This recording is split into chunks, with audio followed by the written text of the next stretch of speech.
1절부터 28절까지 말씀으로 가르치기를 결심하라, 가르치기를 결심하라, 이런 제목으로 말씀의 은혜를 나누고자 합니다. 사람이 험한 세상을 살아갈 수 있는 이유는 삶의 희망 때문입니다. 콘크리트 바닥에 자리를 잡은 이름을 알 수 없는 풀이나 꽃을 보면서 우리는 놀라움을 금할 수 없죠. 아니, 어떻게 이 좁은 틈새에 뿌리를 내리고 아름다운 꽃을 피울 수 있을까? 여러분, 사람이 일부러 그 틈새에다가 심는다고 하면 그렇게 자랄 수 있을까요? 근데 여러분 아십니까? 사람은 콘크리트보다 더한 인생의 환난 앞에서도 너끈히 힘을 가진 존재입니다. 왜냐하면 사람은 하나님의 형상대로 지음을 받은 거룩한 하나님의 자녀이기 때문입니다. 그래서 오늘도 우리는 희망의 노래를 부르며 살아갑니다. 하나님이 아브라함을 불러서 하나님이 왕이신 나라를 세우겠다고 계획하셔서 결국 다윗의 길로 걸어가는 나라를 세우셨습니다.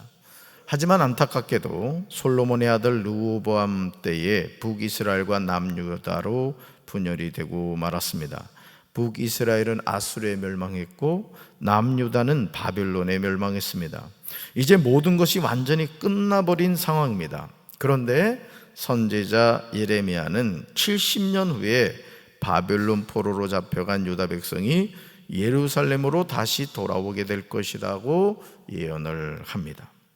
이런 예레미야의 말을 어느 누가 믿었겠습니까? 그러나 바벨론 1차 포로로 잡혀갔던 다니엘은 이 사실을 깨달았습니다. 그리고 하나님의 때가 되었을 때 바사왕 고레스를 통하여 하나님의 약속은 이루어졌습니다. 더욱더 놀라운 사실은 하나님이 바사왕 고레스에게 유다 예루살렘에 하나님의 성전을 짓도록 명령하셨다는 거죠. 하나님은 이렇게 멋지신 분입니다. 이제는 모든 것이 끝났다고 생각될 때, 이건 도저히 불가능해 라고 손을 늘어뜨렸을 때 하나님은 아니야, 내가 할 거야, 그리고 그 약속을 이루어 가신다는 거죠. 그래서 스룹바벨과 예수아를 중심으로 열심히 성전을 재건하는데 사마리아인들이 성전 건축에 동참하게 해달라고 합니다. 그러나 이것을 거절하자 그때부터 성전 건축하는 일을 방해합니다. 심지어 아닥사스다 왕에게 조서를 보내서 예루살렘에서 하나님의 성전 공사가 바사왕 다리오 제2년까지 무려 16년간 중단이 되고 말았습니다. 아니, 사마리아 사람들이 도와주겠다고 했을 때 그럽시다, 뭐 어차피 성전 건축하면 되는 거지, 손을 잡았으면 16년 지연되는 일이 없었을 겁니다.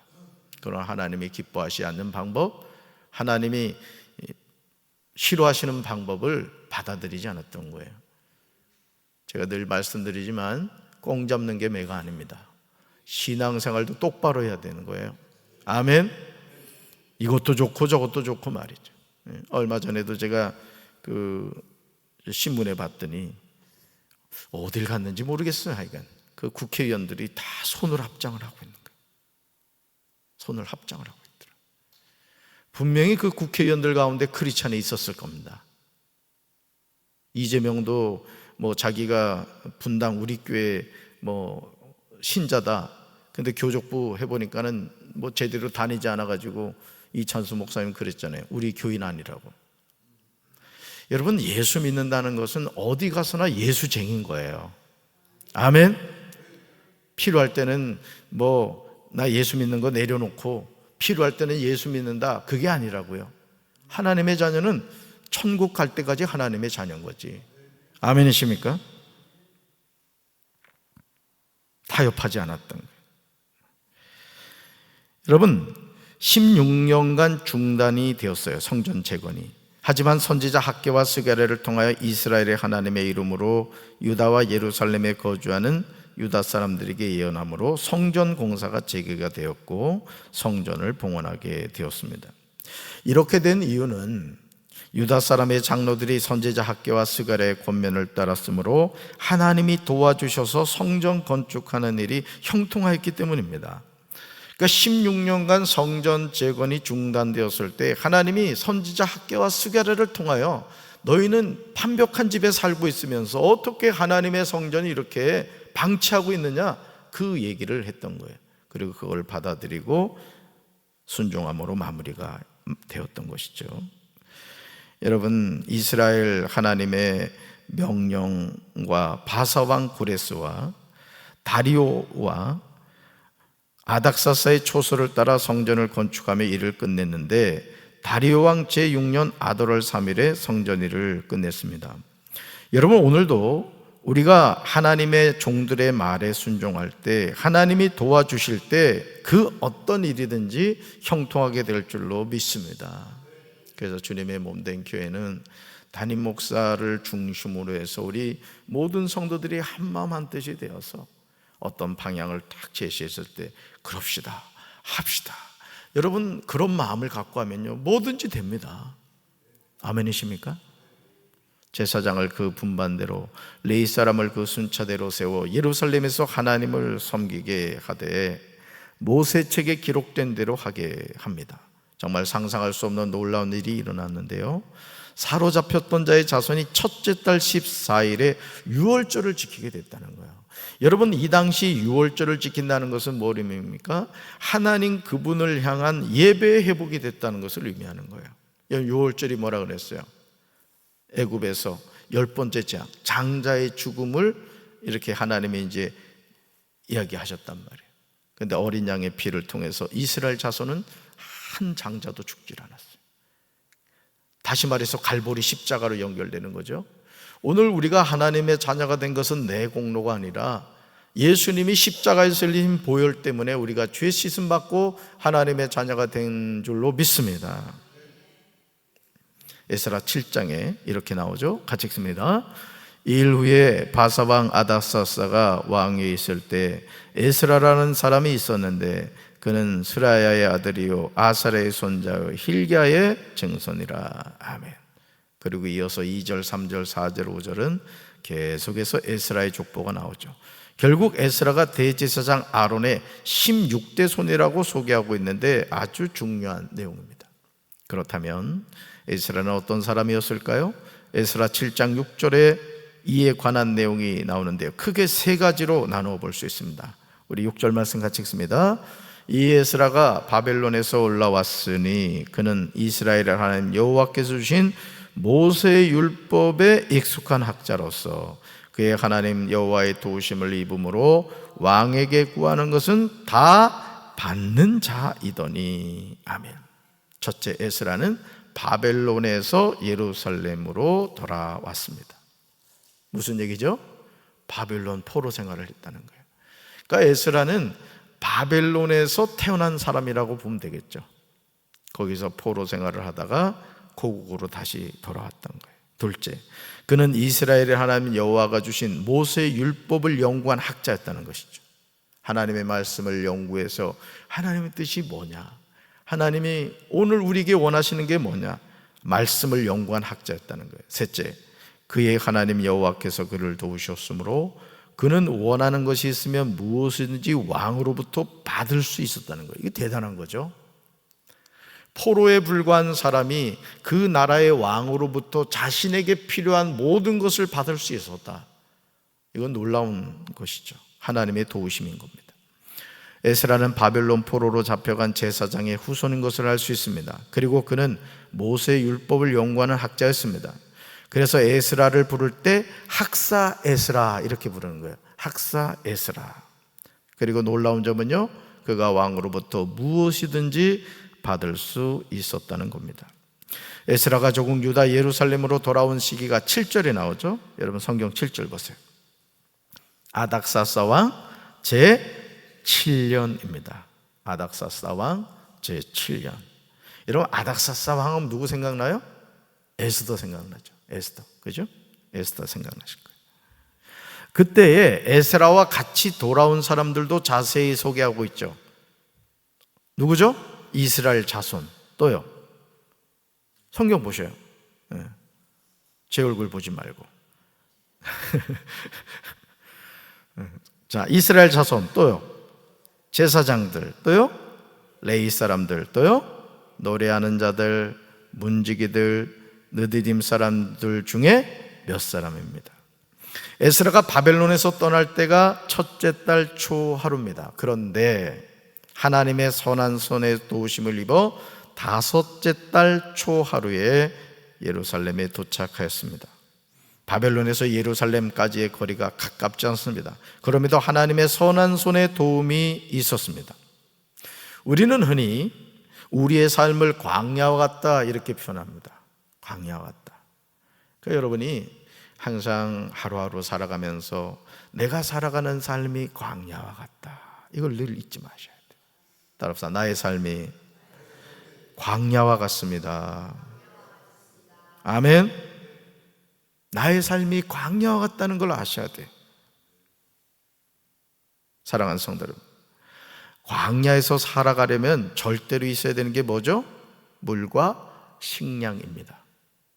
그리고 더위와 추위를 이길 수 있는 방법이 있어야 돼요.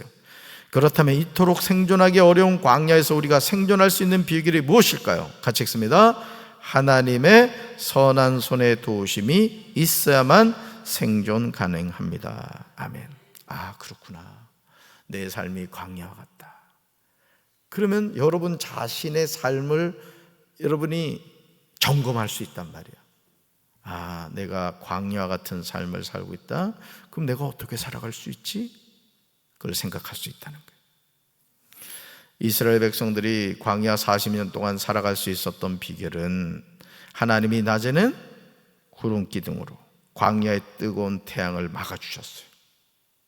지난번에서 사회봉사부 주관으로 우리가 지리산 노고단을 갔다 왔습니다마는 하나님이 얼마나 큰 은혜를 베풀어 주시는지 이 구름이 탁 이렇게 있어가지고 말이죠, 뜨겁지가 않은 거야. 뜨겁지가. 근데 여러분, 광야라는 곳은요 사람이 살아갈 수가 없단 말이에요. 그 낮에는 무슨 기둥? 예? 예, 구름 기둥. 이거 대답 잘해야 돼. 어떤 사람은 착각해가지고 낮에는 불기둥에서 다 타 죽었대. 신앙생활도 정신을 차리고 해야 돼. 그 성경에 나오잖아요. 정신을 차려라, 이런 말씀이 나온다고. 낮에는 무슨 기둥? 구름 기둥으로 광야의 뜨거운 태양을 막아줘. 그러니까 여러분, 우리가 이 광야와 같은 삶을 살 때 하나님이 구름 기둥으로 우리를 보호해 주셔야 된다고요. 할렐루야. 밤에는 무슨 기둥? 불기둥으로 광야의 매서운 추위에서 보호해 주셨기 때문이에요. 또한 만나와 메추라기로 먹거리를 해결해 주셨습니다. 그러므로 우리는 매일 매순간 우리의 모든 필요를 채워주신 하나님께 감사하면서 살아야 될 줄로 믿습니다. 그래서 날마다 오늘 우리에게 일용할 양식을 주시옵고, 우리가 주기도문에서 늘 그 기도를 하는 거예요. 아유, 목사님 뭐 집에 쌀 잔뜩 사다 놨어요? 아니에요. 우리 일용할 양식은 하나님이 매일매일 공급해 주셔야 되는 거예요. 육신의 양식도 그렇고 영의 양식도 그런 거예요. 그래서 밥 먹을 때도 기도 안 하고 그냥 짐승처럼 먹지 말고 늘 감사한 마음으로, 주님 오늘도 이 일용할 양식을 주셔서 감사합니다. 소화 잘 되게 하시고 밥값하는 하루가 되게 하옵소서.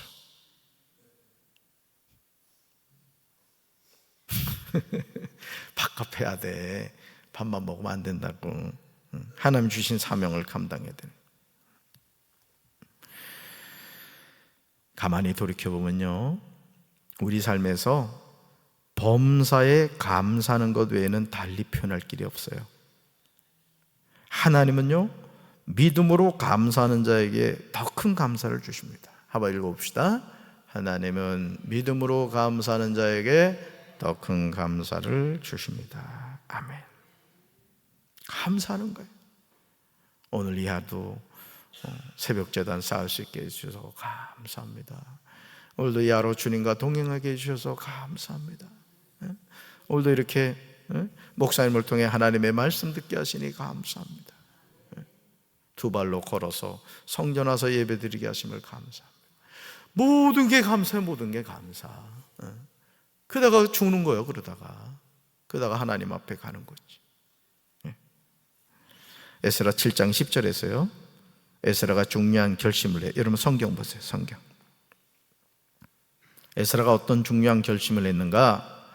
바벨론 포로에서 70년 만에 돌아온 이스라엘 자손들에게 여호와의 율법을 연구하여 준행하며 율례와 규례를 가르치겠다고 결심을 합니다. 왜요? 학사 에스라였기 때문에. 그가 바벨론 포로 생활을 하는 가운데서도 하나님의 말씀을 게을리하지 않았단 말이에요. 그 말씀을 연구하고 그 말씀의 뜻이 무엇인가를 계속 공부를 했던 거예요. 준비가 됐으니까 그 준비된 것을 어떻게 되겠다? 하나님의 백성들에게 가르쳐야 되겠다고 결심한 거예요. 왜냐하면 이스라엘이 망한 이유가 하나님의 말씀을 떠났기 때문입니다. 말씀을 붙잡으면 우리는 다시 회복될 줄로 믿습니다. 그래서 하나님의 자녀는 말씀을 가까이 해야 됩니다. 저희 지금 신명기 말씀을 오늘도 새벽에 읽다가 왔습니다마는 하나님의 말씀을 가까이 해야 돼요. 가까이. 그래서 그 말씀이 나의 이 정신 세계와 영적 세계를 완전히 지배해야 되는 거예요. 지배해야 되는 거예요. 자꾸 불신앙적인 가라지가 우리 심령에 들어오잖아요. 그러면 감당이 안 됩니다. 감당이. 우리 인생이요, 망하는 이유는 한 가지요. 말씀 떠나면 망하는 거예요. 우리 인생이 형통한 길은 뭐예요? 말씀을 받아들이는 거예요. 아멘이십니까? 저는 오늘도 이 하루를 사시면서 말씀을 붙잡으면 나는 다시 회복된다. 말씀을 붙잡으면 우리 가정은 다시 회복된다. 말씀을 붙잡으면 우리 교회는 부흥한다. 믿고 하나님의 말씀을 여러분 스스로가 배우고 그 말씀을 붙잡고 살아가는 이 하루가 되기를 주님의 이름으로 축원합니다.